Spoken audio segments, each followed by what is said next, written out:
Odin gave his eye to acquire knowledge, but I would give far more. So after months of digging and ruining my sleep schedule a few times, I have figured out huge details regarding Evercold and so much more. I spent a long while understanding the lens of somebody who might believe the mythology associated with Evercold, which allowed me to watch the trailer in a whole new light. I think at this point I'm past the realm of theory, so there may be actual spoilers. And with that in mind, if you're interested to see what fate is in store for us in Evercold and the Godless Realm saga, keep listening.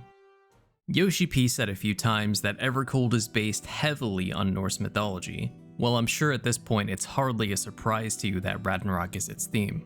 There are a ton of details in it, and the hard part now is reducing it down and tying it together within the context of Final Fantasy XIV. Okay, so I'm sure you're all loosely familiar with Ragnarok. Elements of it are depicted in so many different games and movies. However, most media just touch the surface. Yoshi P and his team are gonna go even further. They've clearly done some serious research and have frankly done an awesome job at concealing a lot of massive things. Well, not good enough apparently, because I kind of figured it out. But that's besides the point. I explained Ragnarok more in a previous video, but all you need to know for now is that it's a massive battle that culminates in the death and destruction of the world and the gods as we know it, ultimately leading to a great rebirth. It's not so much a battle between good and evil as it is a necessary cycle that needs to happen for new life to take over. Okay, so let's start with this. This isn't Yggdrasil. The world tree is the tree that is supposed to be holding all other 9 Norse worlds within its branches.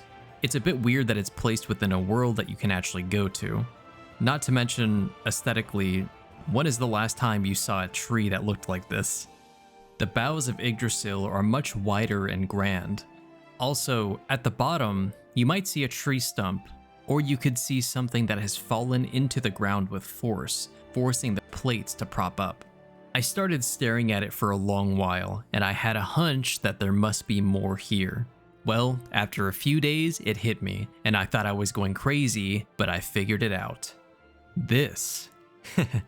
This is no frozen tree, my friends. This is everything. This is the catalyst for everything to come. I know who this is, I know who this is, and I know who this is. Okay, so let me back up a bit.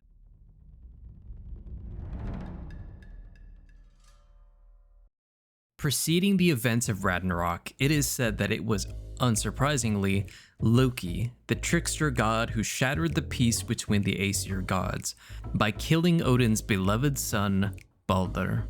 Baldur was Mr. Perfect. Everybody loved Baldur. Until one day suddenly, he had a vision of his fated death in a dream. And, well, being scared shitless, he started to panic. His mother Frigg went to ask all living things not to harm Baldur, which basically made him invincible. And all the gods intelligently started testing out his invulnerability by throwing shit at him. Loki was not having it. He thought Baldur was a pretentious prick, and he wanted to find the counter to his broken invulnerability passive. Loki found the one living thing Frigg did not visit. The mistletoe plant. Surely this won't be able to kill somebody, right? So Loki created a dart made of mistletoe and took advantage of Baldur's brother, Hodur, who was blind and lonely. And he had his own brother join the game by shooting something at him, only to find out that it would be his death. This is the event that started the entire spiral into madness. Okay, so get this. This dude on the left here is none other than Odin, the All-Father, the leader of the Aesir gods in Norse mythology, and also known as Odin One-Eye, who sacrificed his eye for knowledge and has the gift of foresight. And he is pissed. After all, his son was just killed.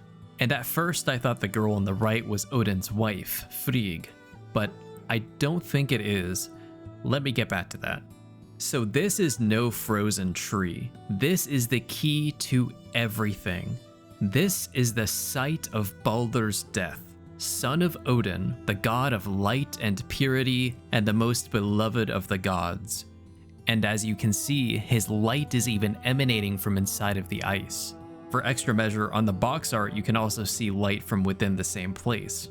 Okay, so Baldur is frozen, and what at first seemed like branches are the mistletoe darts that Loki made Hodur use to kill Baldur. This is the catalyst that starts off the entire Godless Realm saga.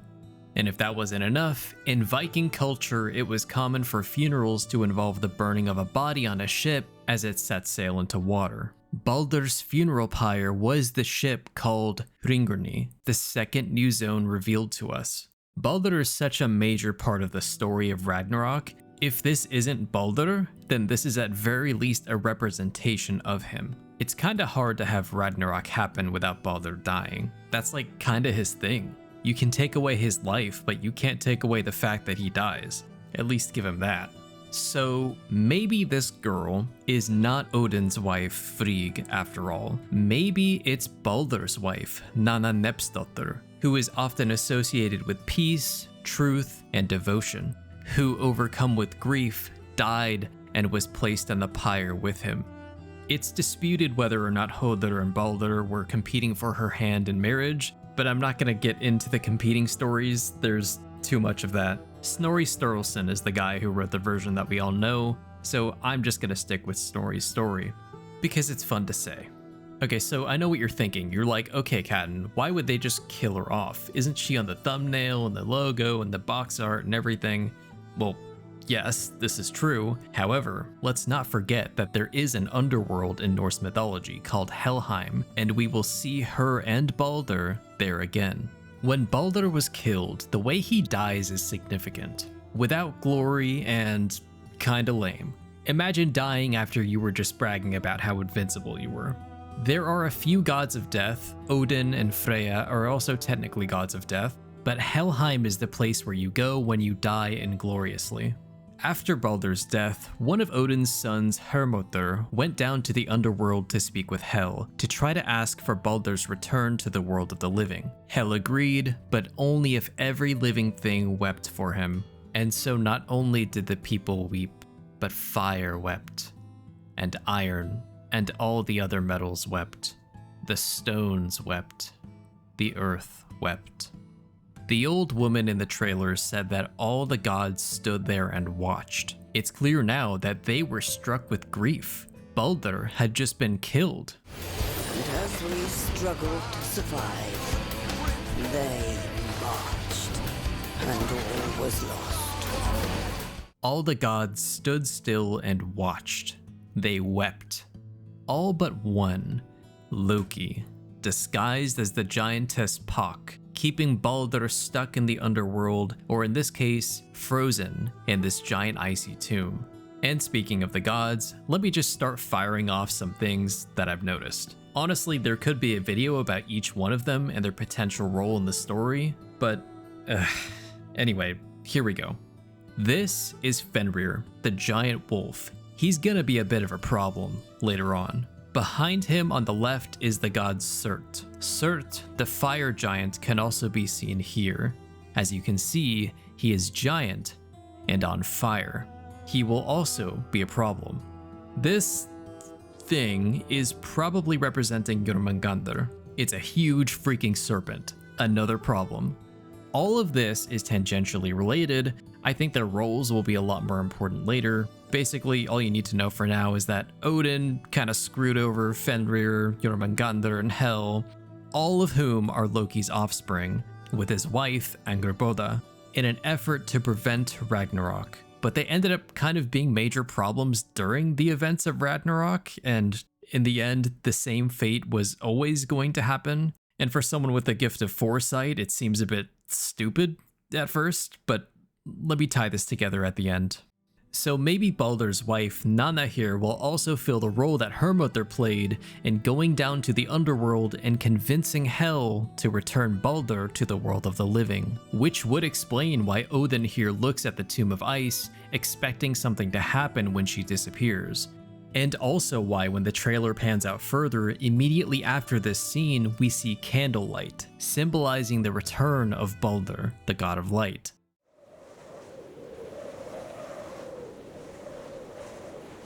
Baldur's death broke the peace of Asgard, the realm of the gods, and this led to the Fimbulwinter. The Fimbulwinter, and ultimately the final battle that we know as Ragnarok. The Fimbulwinter is a 3-year period of harsh snow and ice that occurs just before Ragnarok. Supposedly, the death of Baldur, the god of light, prevented sunlight from reaching the earth, leading to a great winter. It is said that this event would lead to great famine and the collapse of all society. In other words, The world grew cold, cold and still. Men succumbed to bitter sorrow.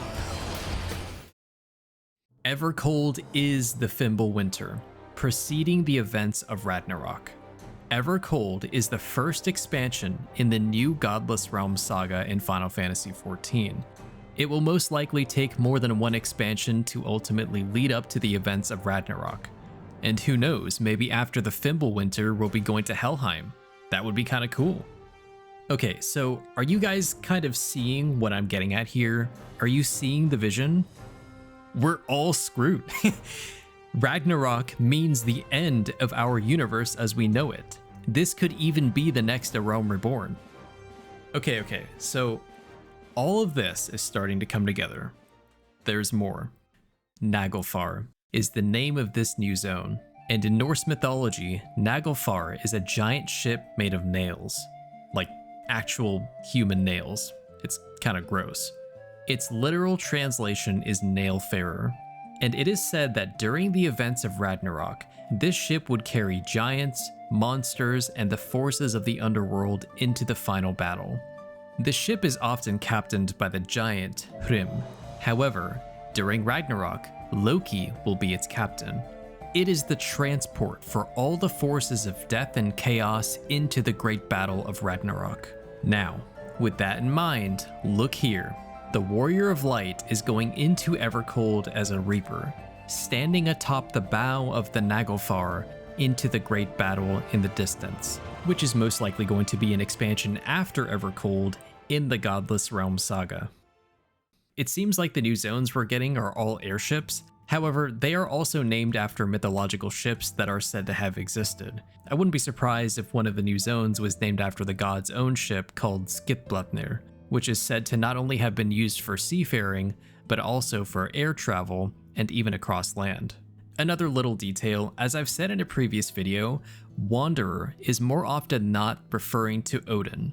Odin would often take the guise of another and manipulate events in Midgard, the human world, in order to prepare. Yoshi P also said that we will have to become the Far Wanderer and fulfill this role. So maybe Odin will be working through us in some kind of way.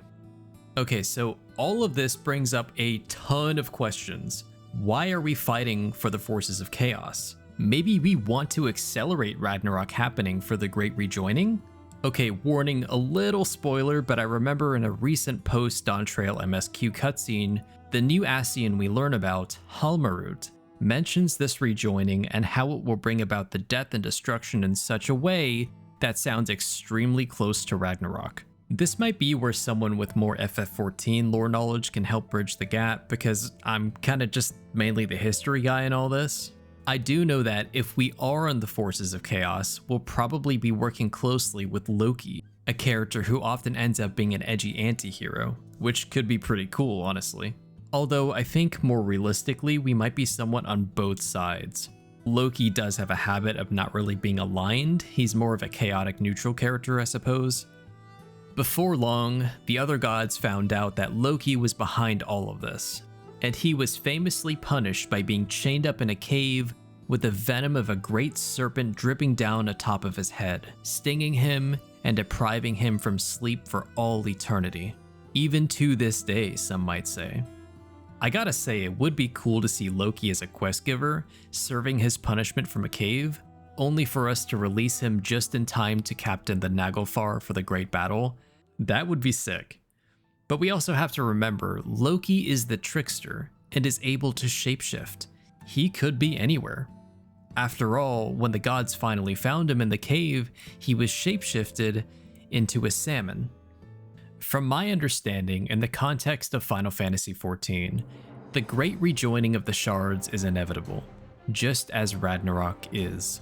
The basic concept of the old eventually becoming obsolete and new life having to take over is embedded in both of these stories. The trick is, just like Odin, who had the gift of foresight, tried to manipulate events to prepare for the inevitable, we too are given a similar predicament, mentioned by Hamarut. Odin made the choice of punishing Fenrir, Jormungandr, and Hel, knowing that there would be problems later, but he did so to prolong the inevitable, so that he could prepare. Ultimately, Odin accepted that his efforts would be in vain, but he wanted him and his allies to go down with a proper fight, meeting their fate without fear. The rejoining is inevitable. Are we to sacrifice the people of the shards to save the source, or can we find a way to at least lessen the damage that will be done? This, my friends, is the Godless Realm Saga. Thank you guys so much for watching. I really hope you enjoyed my weird obsession. The way I learn history is weird. I get very immersed. Every time I hear the crack of thunder, I think of Thor doing his work. But I think that's what helped me bring all this together. There is a possibility that I'm just crazy and I'm off, but that's okay. I accept my fate. I'm still trying to figure out how to make videos, and the scope of this video was way beyond what I'm used to, but just like Odin, I didn't strive for the perfect result in the end. If you guys have anything to add, I would really love to hear it. I'm genuinely interested in this stuff, if you couldn't tell, and I imagine as Square Enix releases more content, I'll be making more videos about this, but until then, see you guys.